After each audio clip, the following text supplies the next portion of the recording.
जय हिंद साथियों, आप सभी का ब्रह्मोस क्लासेस में स्वागत है। जब आंखों में अरमान लिया, मंजिल को अपना मान लिया, तो मुश्किल क्या आसान किया, जब ठान लिया तो ठान लिया। आप सभी का ब्रह्मोस क्लासेस में स्वागत है दोस्तों। आज अपन जैन धर्म के बारे में पढ़ने वाले हैं। जैन धर्म में जो चर्चित क्वेश्चन है, जो बार बार पूछे जाते हैं दोस्तों, वो ही क्वेश्चन पढ़ेंगे। बाकी रामायण नहीं पढ़ेंगे पूरी। आपको जो एग्जाम में क्वेश्चन बनता है जहाँ से, वहीं से वे पॉइंट उठा लिए गए हैं, अपन वहाँ से पढ़ेंगे। जैन धर्म के बारे में कोई भी क्वेश्चन बाहर नहीं जाएगा, ये मेरी गारंटी है आपसे। तो चलते हैं दोस्तों, जैन धर्म के बारे में बात करते हैं। हेडिंग डालो दोस्तों जैन धर्म, हेडिंग डालो दोस्तों जैन धर्म।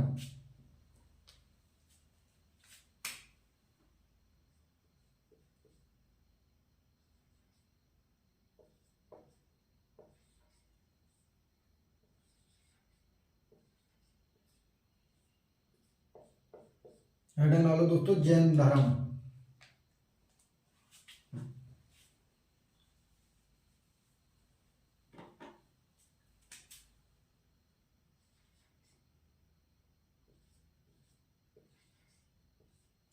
हेडिंग डालो दोस्तों जैन धर्म। अगर आपसे पूछे दोस्तों, जो जैन शब्द है,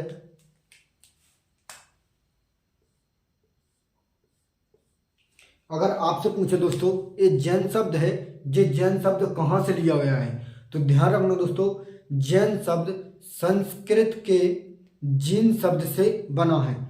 लिखो दोस्तों मेरे साथ, जैन शब्द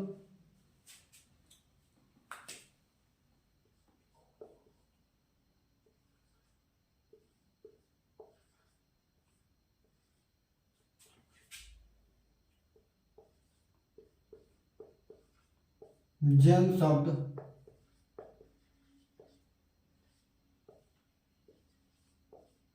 संस्कृत के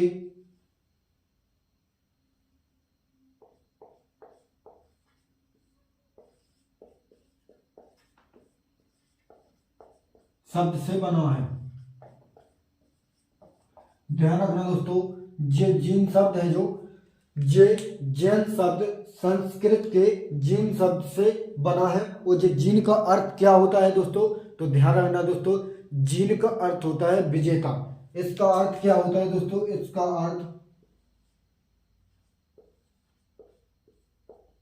अर्थ विजेता होता है। ध्यान रखना दोस्तों, इसका अर्थ क्या होता है दोस्तों, ये जीन शब्द है, जीन शब्द का अर्थ विजेता होता है। ध्यान रखना दोस्तों, जैन धर्म के बारे में इतना ध्यान रखना। अगर आपसे पूछे दोस्तों, ये जैन धर्म का मुख्य केंद्र बिंदु को किस नाम से जाना जाता है, जैन धर्म के इसके मुख्य केंद्र बिंदु को किस नाम से जाना जाता है,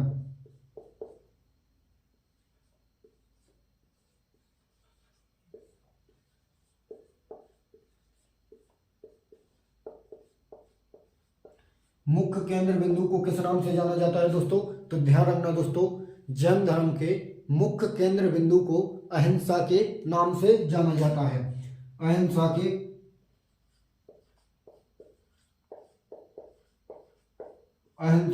नाम से जाना जाता है। ध्यान रखना दोस्तों, अगर आपसे पूछे दोस्तों, जो जैन धर्म है, इसके संस्थापक किसे माना जाता है, तो ध्यान रखना दोस्तों, जैन धर्म के संस्थापक ऋषभदेव को माना जाता है। अगर आपसे पूछे वास्तविक संस्थापक किसे माना जाता है, तो जी महावीर स्वामी को माना जाता है। लिखो मेरे साथ, जैन धर्म का संस्थापक कौन है, जैन धर्म का संस्थापक कौन है,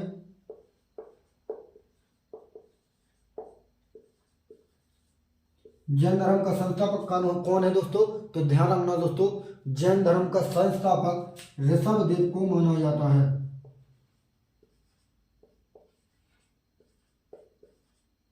ऋषभदेव को माना जाता है। अगर आपसे पूछे दोस्तों वास्तविक संस्थापक किसे माना जाता है, अगर आपसे पूछे दोस्तों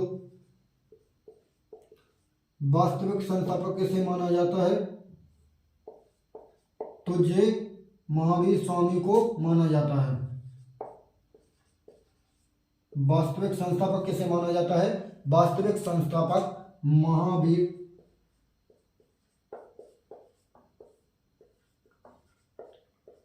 महावीर स्वामी को माना जाता है। ध्यान रखना दोस्तों, वास्तविक संस्थापक महावीर स्वामी को माना जाता है और संस्थापक ऋषभदेव को माना जाता है।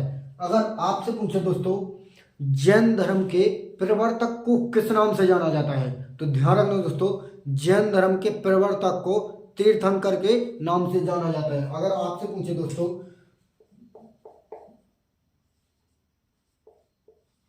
जैन धर्म के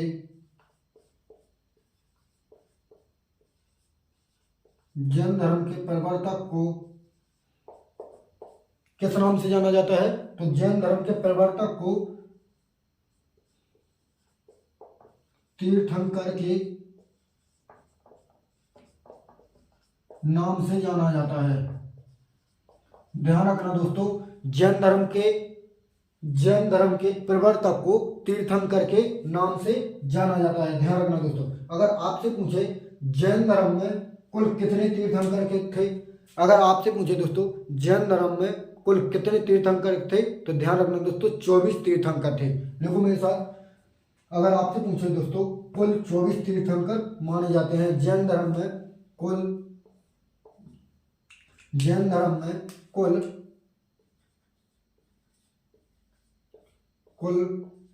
24 तीर्थंकर माने जाते हैं।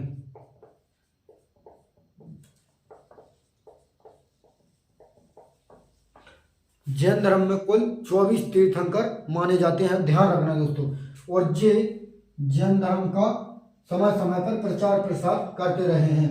ये जैन धर्म का समय समय पर प्रचार प्रसार करते रहे। ध्यान रखना दोस्तों, ये समय समय पर जैन धर्म का प्रचार प्रसार करते रहे।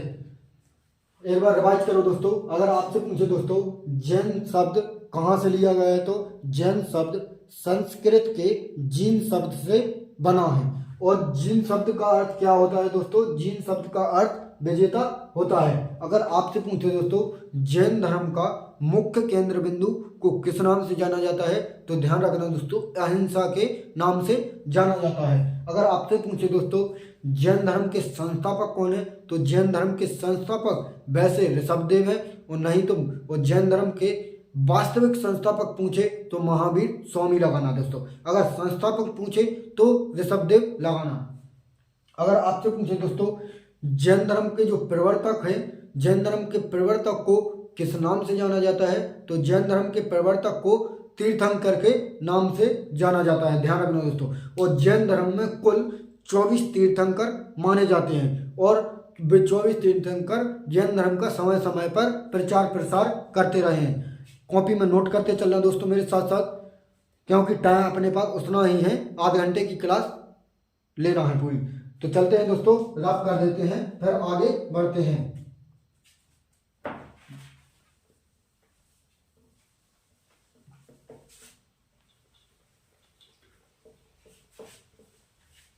अगर आपसे पूछे दोस्तों जैन धर्म के पहले तीर्थंकर कौन थे, अगर आपसे पूछे दोस्तों जैन धर्म के पहले तीर्थंकर कौन थे,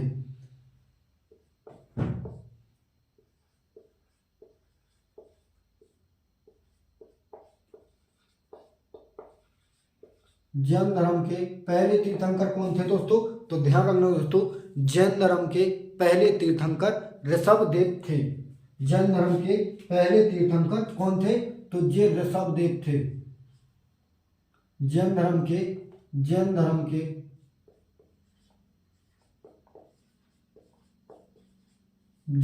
पहले तीर्थंकर कौन थे, तो ध्यान रखना दोस्तों ये तीर्थंकर ऋषभदेव थे।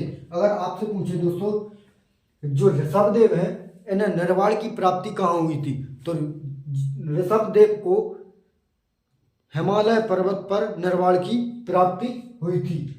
ऋषभदेव को हिमालय पर्वत पर निर्वाण की प्राप्ति हुई थी। इन्हें हिमालय पर्वत पर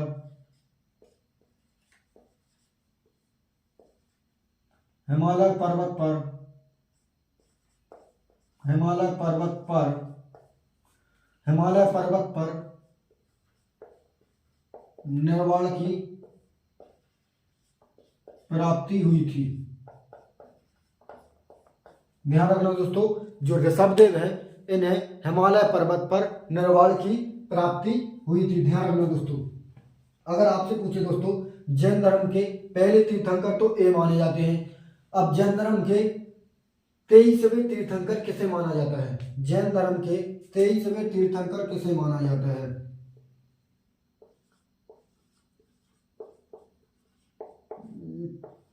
जैन धर्म के पहले 23वें तीर्थंकर किसे माना जाता है? तो ध्यान रखना दोस्तों, जैन धर्म के 23वें तीर्थंकर पार्श्वनाथ को माना जाता है।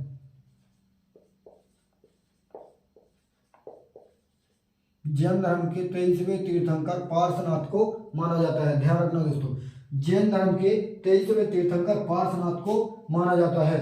अगर आपसे पूछे दोस्तों पार्श्वनाथ का जन्म कहाँ होता, अगर आपसे पूछे पार्श्वनाथ का जन्म कहाँ होता, तो ये राजा अश्वसेन के वहाँ होता। राजा अश्वसेन कौन थे? तो राजा अश्वसेन वाराणसी के राजा थे। तो ध्यान रखना दोस्तों, इनका जन्म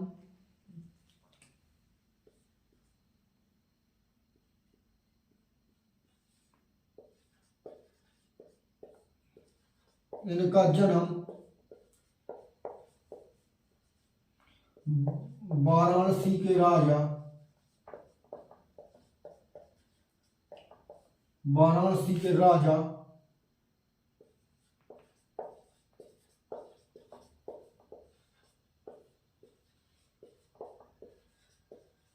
यहाँ हुआ। ध्यान रखना दोस्तों, जो पार्श्वनाथ थे, पार्श्वनाथ का जन्म राजा अश्वसेन के यहाँ हुआ था। और जो राजा अश्वसेन थे ये किस वंश से थे? तो ये इक्ष्वाकु वंश से संबंधित थे।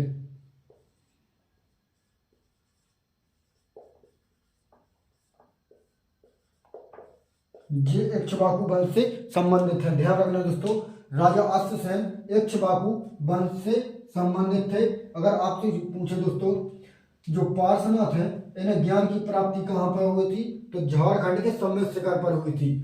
राजा पार्श्वनाथ को इन्हें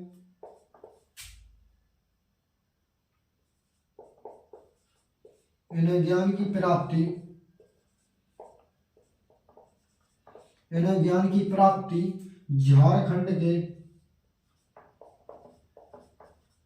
झारखंड के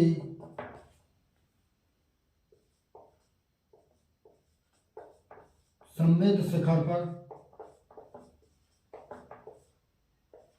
पर हुई थी। हुआ।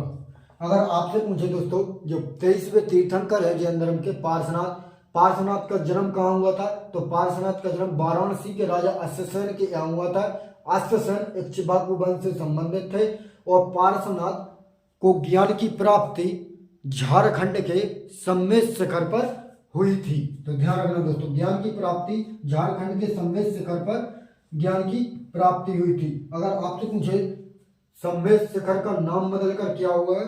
सम्मेद शिखर का नाम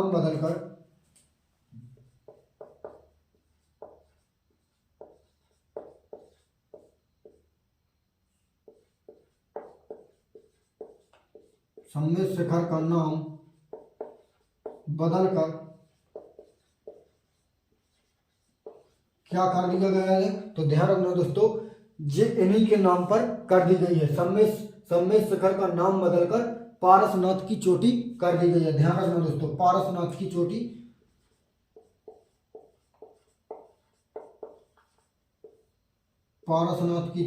कर दी गई। ध्यान रखना दोस्तों, अगर आपसे पूछे दोस्तों जो झारखंड का सम्मेद शिखर है उस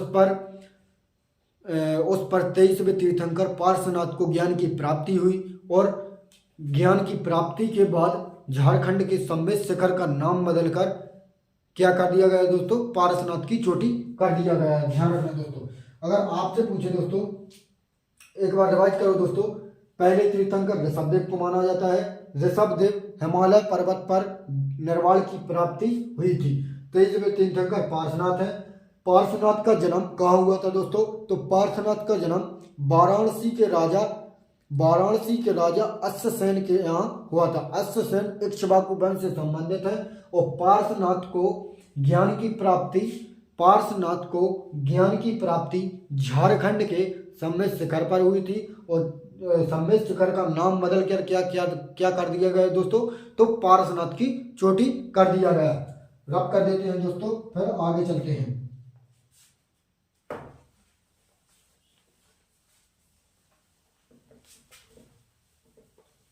अब पढ़ो दोस्तों, जैन धर्म के 24वें तीर्थंकर किसे माना जाता है? जैन धर्म के 24वें तीर्थंकर किसे माना जाता है? जैन धर्म के 24वें तीर्थंकर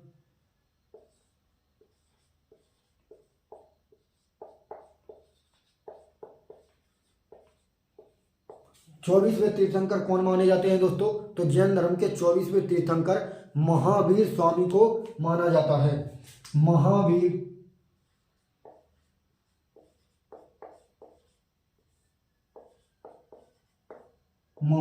स्वामी को माना जाता है। ध्यान रखना दोस्तों, 24वें तीर्थंकर महावीर स्वामी को माना जाता है।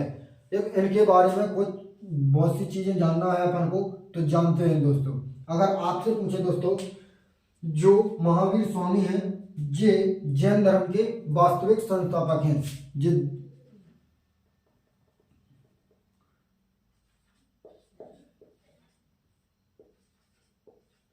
जैन धर्म के वास्तविक संस्थापक माने जाते हैं।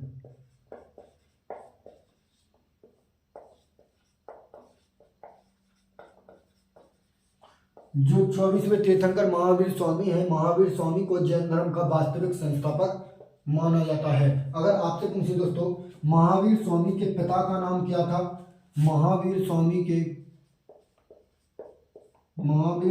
पिता का नाम क्या था? तो ध्यान रखना दोस्तों, महावीर स्वामी के पिता का नाम सिद्धार्थ था। महावीर स्वामी के पिता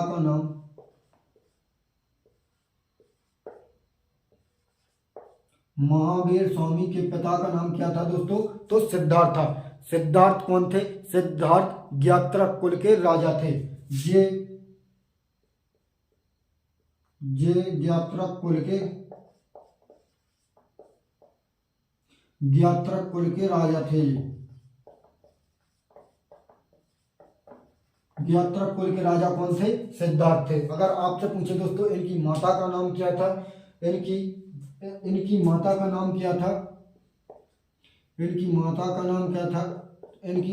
नाम क्या था? तो ध्यान रखना दोस्तों, त्रिशला था।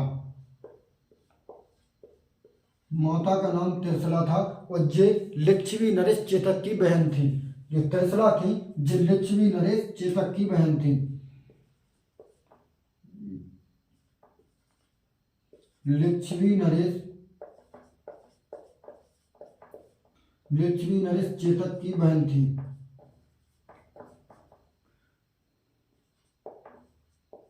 ध्यान रखना दोस्तों, जो इनकी माता थी त्रिशला कौन थी? तो लिच्छवी नरेश चेतक की बहन थी। इनके बचपन का नाम क्या था दोस्तों? इनके बचपन का नाम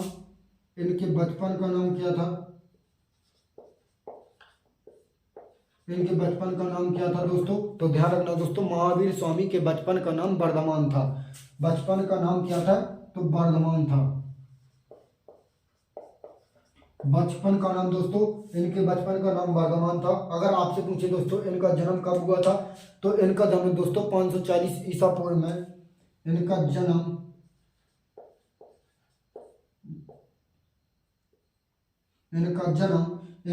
540 ईसा पूर्व में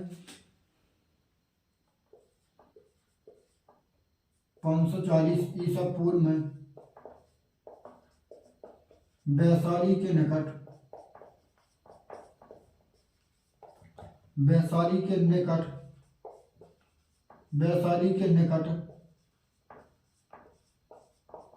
कुंडाग्राम में हुआ था।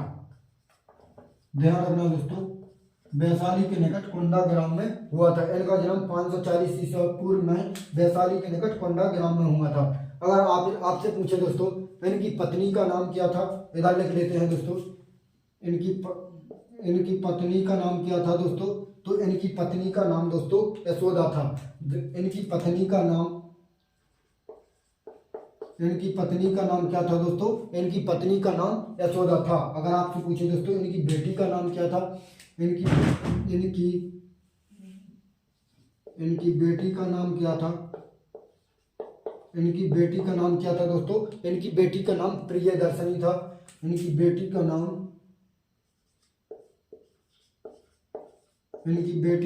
प्रियदर्शनी था। ध्यान रखना दोस्तों, इनकी बेटी का नाम प्रियदर्शनी था, पत्नी का नाम यशोदा था दोस्तों। और इनका दामाद कौन था दोस्तों? महावीर स्वामी का दामाद कौन था? तो जे जमाली था। इनके दामाद कौन था दोस्तों? तो इनका दामाद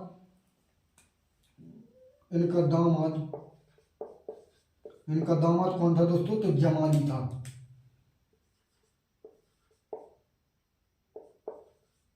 दामाद जमाली था। ध्यान रखना दोस्तों, एक बार रिवाइज कर दो दोस्तों। जैन धर्म के 24वें तीर्थंकर महावीर स्वामी को माना जाता है। महावीर स्वामी को जैन धर्म का वास्तविक संस्थापक माना जाता है दोस्तों।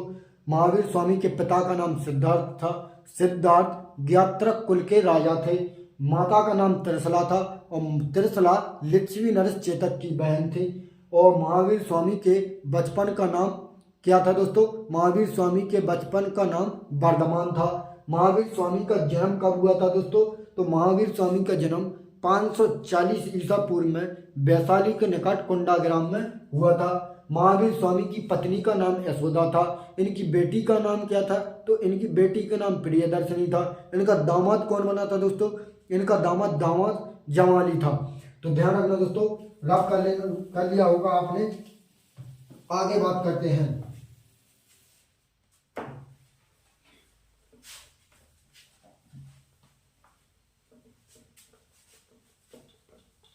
इन्होंने 30 वर्ष की आयु, अब लिखो दोस्तों मेरे साथ, अब लिखो दोस्तों, इन्होंने 30 वर्ष की आयु में इन्होंने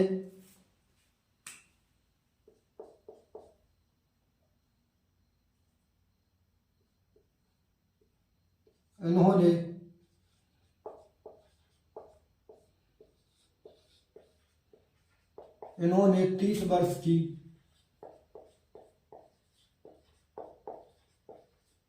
इन्होंने 30 वर्ष की आयु में अपने बड़े भाई, इनके महावीर स्वामी के बड़े भाई का नाम क्या था? तो नंदी वर्धन था। ध्यान रखना दोस्तों, इन्होंने 30 वर्ष की आयु में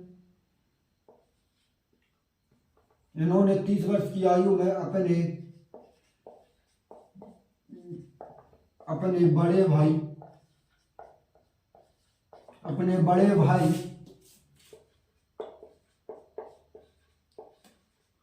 नंदीवर्धन से आज्ञा लेकर गृह त्याग दिया। ध्यान रखना दोस्तों, इन्होंने अपने बड़े भाई, महावीर स्वामी के बड़े भाई का नाम था नंदीवर्धन। इन्होंने 30 वर्ष की आयु में अपने बड़े भाई नंदीवर्धन से आज्ञा लेकर गृह त्याग दिया। फिर 12 वर्ष कठोर तपस्या के बाद, अगला पॉइंट लिखो दोस्तों, इन्होंने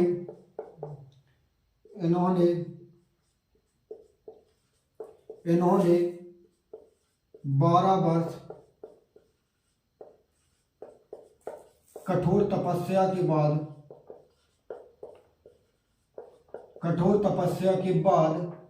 इन्होंने 12 वर्ष कठोर तपस्या के बाद एक वर्ष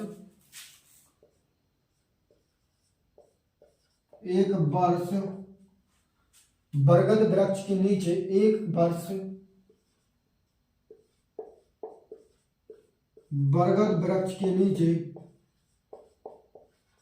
बरगद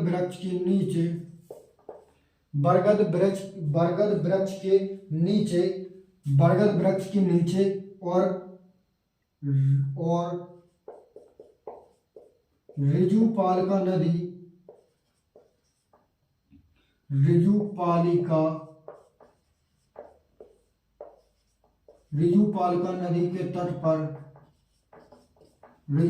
नदी के तट पर ज्ञान की प्राप्ति हुई।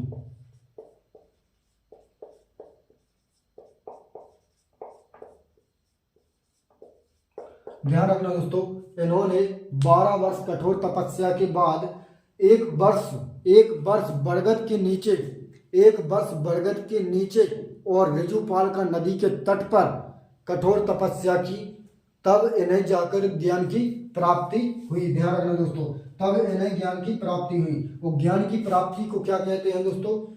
ज्ञान की प्राप्ति को क्या कहते हैं?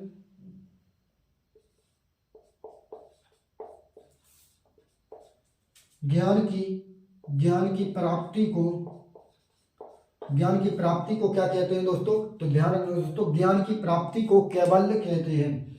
ध्यान रखना दोस्तों, ज्ञान की प्राप्ति को कैवल्य कहते हैं। रिवाइज करो दोस्तों, अगर आपसे पूछे दोस्तों, इन्होंने 30 वर्ष की आयु में, किसने महावीर स्वामी ने 30 वर्ष की आयु में अपने बड़े भाई नंदीवर्धन से आज्ञा लेकर इन्होंने अपना घर छोड़ दिया 30 वर्ष की आयु में। फिर 12 वर्ष कठोर तपस्या के बाद इन्होंने 1 वर्ष बरगद वृक्ष के नीचे और ऋजुपाल का नदी के तट पर इन्होंने ज्ञान की प्राप्ति हुई। इन्हें ज्ञान की प्राप्ति हुई। और ज्ञान की प्राप्ति को क्या कहा गया दोस्तों? तो ज्ञान की प्राप्ति को कैवल्य कहा गया। रब कर देते हैं दोस्तों, फिर आगे बात करते हैं दोस्तों। अगर आपसे रब कर लो दोस्तों एक बार, फिर आगे बात करते हैं। अगर आपसे पूछे दोस्तों, महावीर स्वामी ने अपना पहला उपदेश कहाँ पर दिया था? तो इन्होंने, लिखो मेरे साथ दोस्तों, इन्होंने पहला उपदेश राजगीर में दिया था। ध्यान रखना दोस्तों, इन्होंने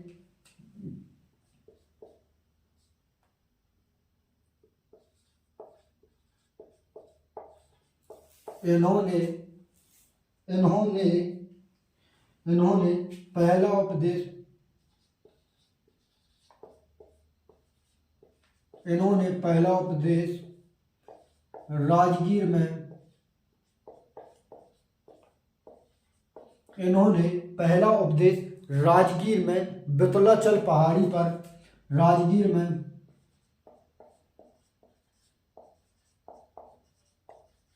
वितलाचल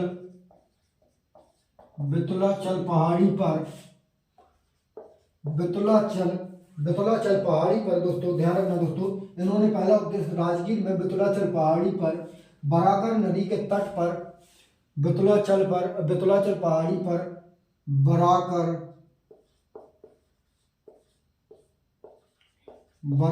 नदी के तट पर प्राकृत भाषा में उपदेश दिया। बराकर नदी के तट पर प्राकृत भाषा में उपदेश दिया।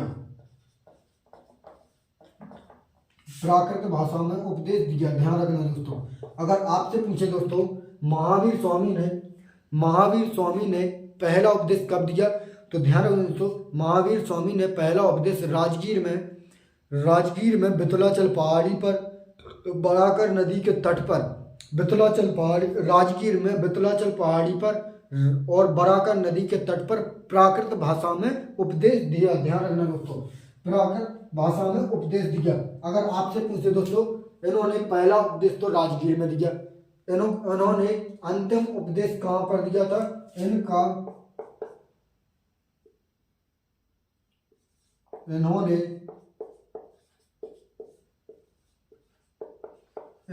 अंतिम उपदेश कहाँ पर दिया था? तो ध्यान रखना दोस्तों, महावीर स्वामी ने अंतिम उपदेश पावापुरी में दिया था।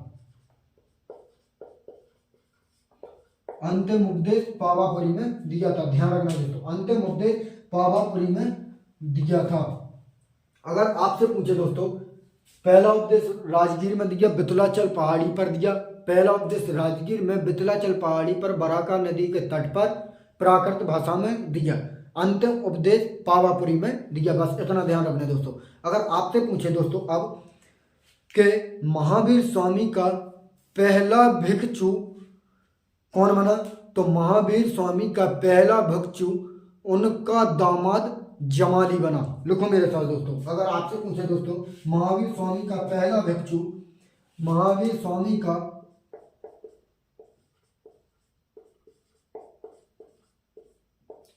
महावीर स्वामी का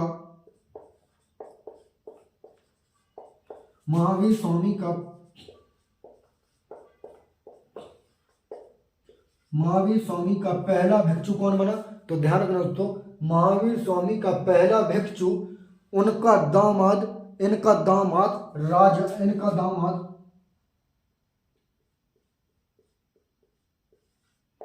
इनका दामाद इनका दामाद जमाली बना।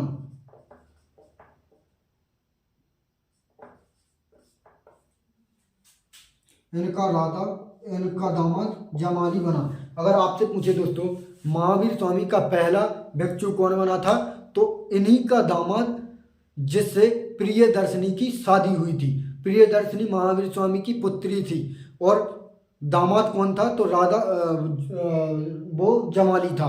तो इनका महावीर स्वामी का पहला भिक्षु इनका दामाद जमाली बना। ध्यान रखना दोस्तों, जमाली बना। ध्यान रखना दोस्तों। अगर आपसे पूछे दोस्तों प्रथम जैन भिक्षुणी कौन थी? प्रथम जैन भिक्षुणी कौन थी? अगर आपसे पूछे दोस्तों प्रथम जैन भिक्षुणी, जैन धर्म की प्रथम भिक्षुणी, ध्यान रखना दोस्तों, जैन धर्म की प्रथम भिक्षुणी, जैन धर्म की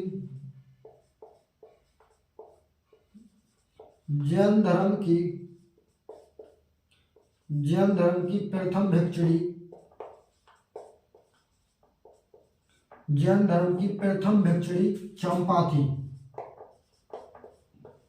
कौन थी दोस्तों? तो ध्यान रखना दोस्तों, जैन धर्म की प्रथम भिक्षुणी चंपा थी, जो राजा दधिवाहन की बहन थी। ये जो चंपा थी दोस्तों, ये राजा दधिवाहन की बहन थी,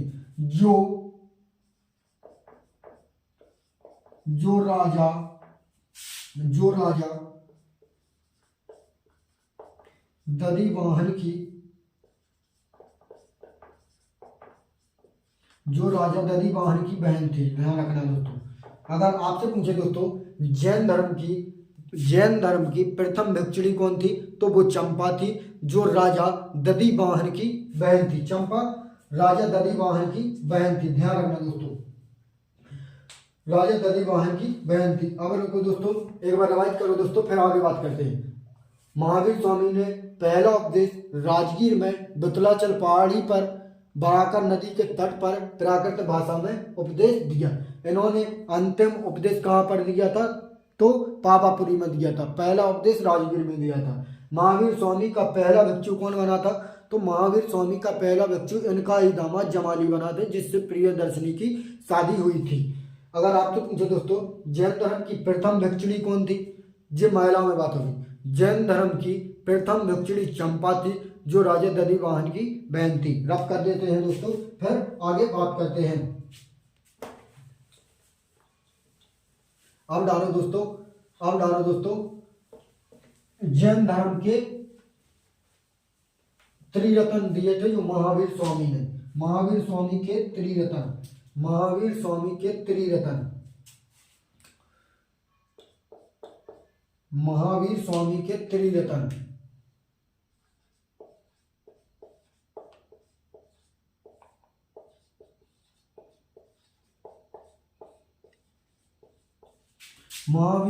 के त्रिरत्न कौन कौन से हैं दोस्तों? तो ध्यान रखना दोस्तों, महावीर स्वामी के त्रिरत्न कौन कौन से हैं? ध्यान रखना, इन्होंने 3 त्रिरत्न दिए थे। कौन कौन से? तो एक सम्यक ज्ञान, एक सम्यक दर्शन, एक सम्यक आचरण। लिखो दोस्तों मेरे साथ, अगर महावीर स्वामी के त्रिरत्न लिखो दोस्तों, महावीर स्वामी के त्रिरत्न पहला कौन सा है? तो सम्यक ज्ञान, सम्यक ज्ञान पहला है। दूसरा कौन सा है दोस्तों? सम्यक दर्शन, सम्यक दर्शन दूसरा है। तीसरा कौन सा है दोस्तों? तीसरा है सम्यक आचरण, सम्यक आचरण। ध्यान रखना दोस्तों, ये महावीर स्वामी के त्रिरत्न थे, एक सम्यक ज्ञान, सम्यक दर्शन, सम्यक आचरण। ध्यान रखना दोस्तों। अब आगे बात करते हैं दोस्तों। अगर आपसे पूछे दोस्तों महावीर स्वामी ने एक संघ की स्थापना की थी, महावीर स्वामी ने इन्होंने इन्होंने इन्होंने एक एक संघ की स्थापना की थी। संघ की स्थापना की थी इन्होंने किस लिए की थी? क्योंकि इनका प्रचार प्रसार के लिए, इनका प्रचार प्रसार के लिए, प्रचार प्रसार के लिए इन्होंने एक संघ की स्थापना की थी। महावीर स्वामी ने एक संघ की स्थापना की थी। इन्होंने अपने प्रचार प्रसार के लिए संघ की स्थापना की थी। इस संघ की स्थापना की थी तो इसमें 11 अनुयायी थे। एक संघ की स्थापना की थी, संघ की स्थापना में 11 अनुयायी थे। 11 इस संघ में 11 अनुयायी थे। ध्यान रखना दोस्तों, इस संघ में 11 अनुयायी थे। अगर आपसे पूछे दोस्तों अब महावीर स्वामी की मृत्यु हो गई, कब हुई?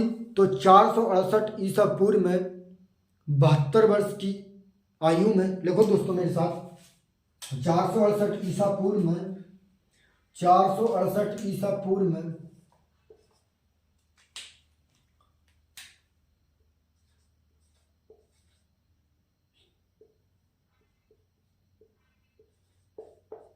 468 ईसा पूर्व में 72 वर्ष की आयु में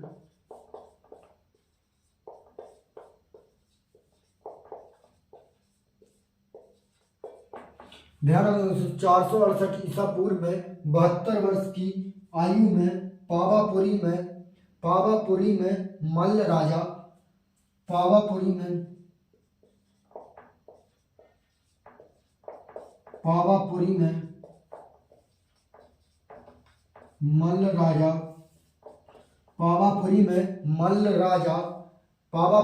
मल्ल राजा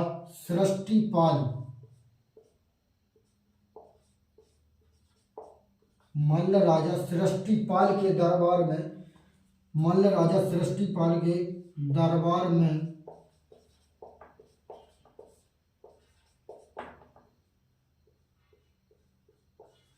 इनकी मृत्यु हो गई।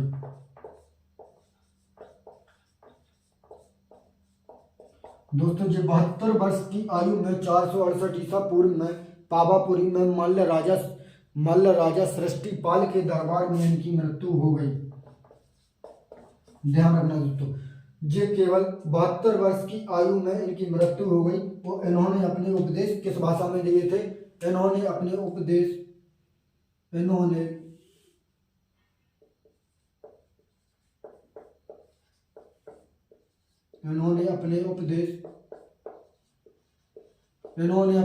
किस भाषा में दिए थे? तो ध्यान रखना दोस्तों, ये प्राकृत भाषा में दिए थे। ध्यान रखना दोस्तों, अगर आपसे पूछे दोस्तों महावीर स्वामी के त्रिरत्न कौन कौन से हैं, अगर आपसे पूछे दोस्तों महावीर स्वामी के त्रिरत्न कौन कौन से हैं, तो सम्यक ज्ञान, सम्यक दर्शन, सम्यक आचरण।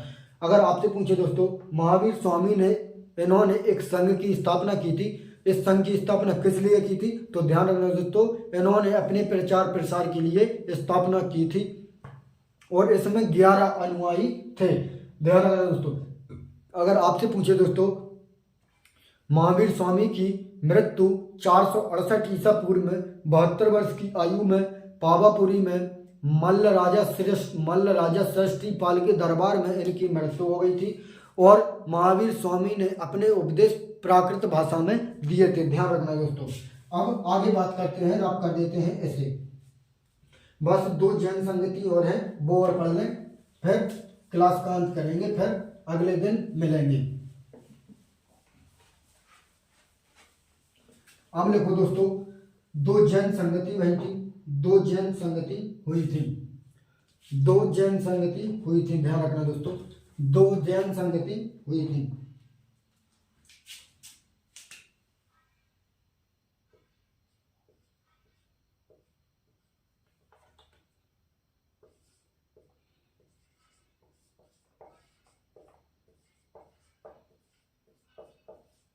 दो जैन संगति हुई थी दोस्तों। ध्यान रखना दोस्तों, पहली जैन संगति कौन सी है? देखो दोस्तों, पहली जैन संगति,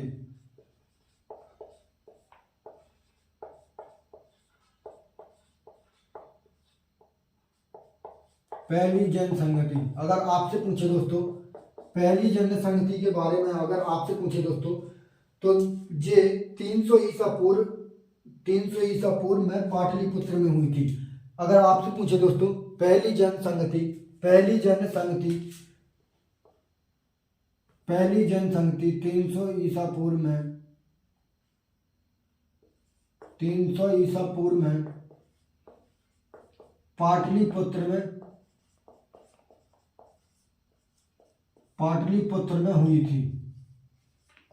ध्यान रखना दोस्तों, अगर आपसे पूछे दोस्तों प्रथम जैन संगति 300 ईसा पूर्व में पाटलिपुत्र में हुई थी और इसका अध्यक्ष कैसे बनाया गया था, तो इसका अध्यक्ष स्थूलभद्र ने की थी। इसकी अध्यक्षता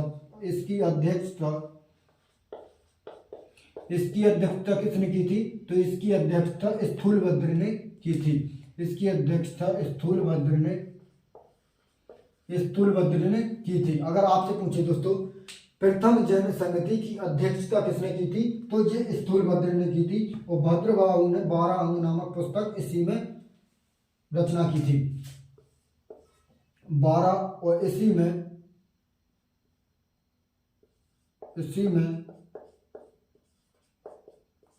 12 अंग नामक पुस्तक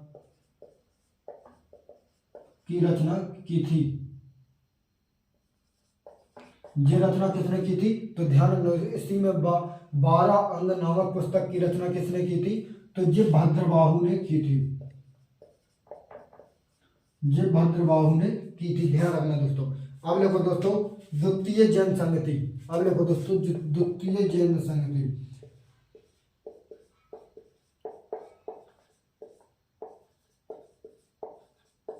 द्वितीय जैन संगति,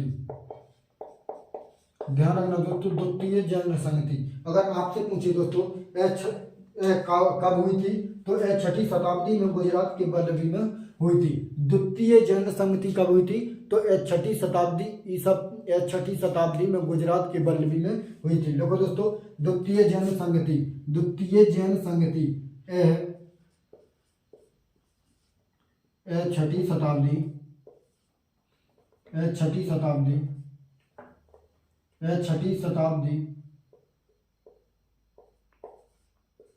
6ठी शताब्दी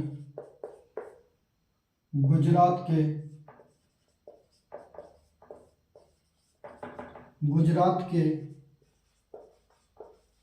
वल्लभी में हुई थी।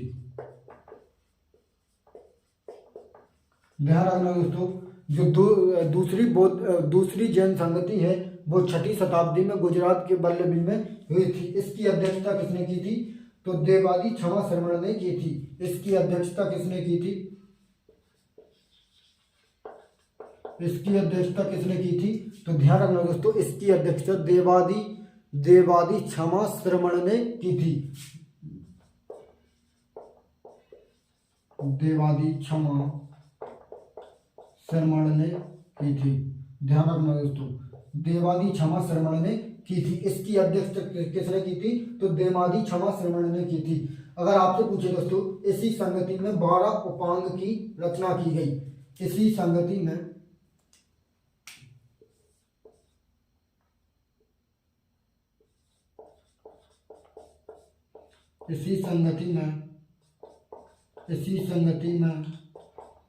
12 उपांग की रचना की गई। ध्यान रखना दोस्तों, अगर आपसे पूछे दोस्तों पहली जैन संगति कब हुई, तो पहली जैन संगति 300 ईसा पूर्व में पाटलिपुत्र में हुई और इसकी अध्यक्षता किसने की थी, तो इसकी अध्यक्षता स्थूलभद्र ने की थी। और इसी में भद्रबाहु ने 12 अंग पुस्तक की रचना की थी। अगर आपसे पूछे दोस्तों दूसरी जैन संगति कब हुई थी, तो 6ठी छठी शताब्दी में गुजरात के वल्लभी में हुई थी। वो दूसरी जैन संगति की अध्यक्षता किसने की थी? तो देवादी क्षमा श्रमण ने की थी और इसी में 12 उपांग की रचना की गई थी। तो दोस्तों आज के लिए इतना ही, फिर कल मिलते हैं दोस्तों। पढ़ाई करते रहिए दोस्तों, रिवीजन करते रहना दोस्तों। RRB ग्रुप डी में फॉर्म भर देना दोस्तों, क्योंकि 10 तारीख से पहले भर देना दोस्तों, नहीं तो साइट बिजी होने लगती है। तो चलते हैं दोस्तों, बात करते हैं, फिर कल मिलेंगे दोस्तों। चलें दोस्तों, तो जय हिंद साथियों।